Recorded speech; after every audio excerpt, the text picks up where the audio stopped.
Arrêtez de souffrir pour des choses que vous ne contrôlez pas.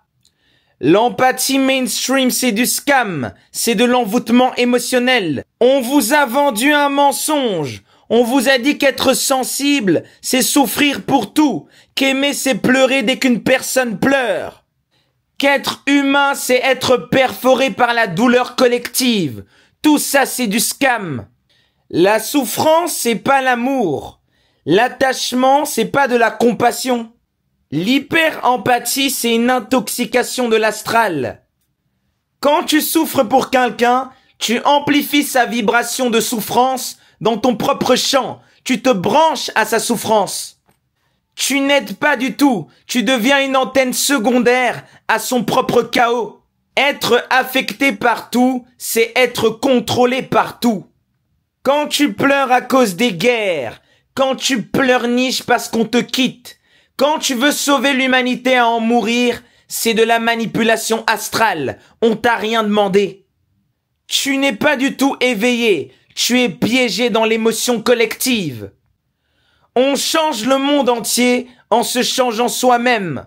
C'est par ta transformation intérieure, par ton rayonnement, que tu vas influencer l'extérieur.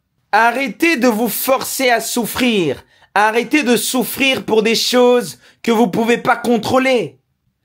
Épictète disait que ce qui ne dépend pas de toi ne doit pas te troubler. Tu peux observer la souffrance, la ressentir, mais tu ne dois pas fusionner avec elle. Vous devez être dans l'état d'observateur. Observez vos émotions, pas laisser vos émotions vous diriger, vous contrôler, ni les positives comme les négatives. Mourir parce que quelqu'un meurt, c'est abandonner la vie. Tu penses que tu sauves quelqu'un en t'effondrant, tu penses qu'en maudissant le monde et en pleurant toute la journée, ça va changer quelque chose. Tu penses que le monde en a quelque chose à foutre de ton empathie. Quand quelqu'un est dans les problèmes, quand quelqu'un souffre, tu seras plus une aide pour lui en étant lumineux, en étant rayonnant, qu'en pleurant. Deviens le rayon de soleil dans les ténèbres. Deviens la lumière qui apporte des solutions, qui élève les consciences.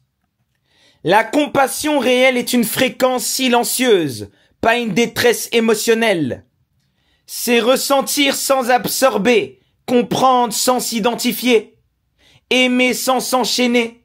Tu es un pilier, t'es pas une éponge.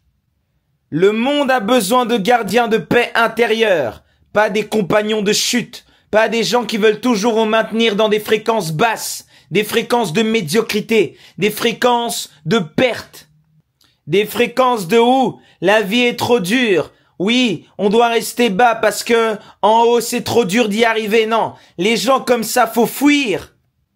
Les gens qui se plaisent dans la chute sont des dangers. Les gens qui acceptent leur situation médiocre sans la changer sont des dangers. Il y a des gens, vous pleurez pour les mêmes problèmes. Ça fait des années. C'est bon, vous avez épuisé votre période. Il est temps de se reprendre en main. On n'est pas des éponges, on n'est pas empathique. Tu vas porter ta croix et transmuter ton bagage karmique. Reprends ta souveraineté énergétique.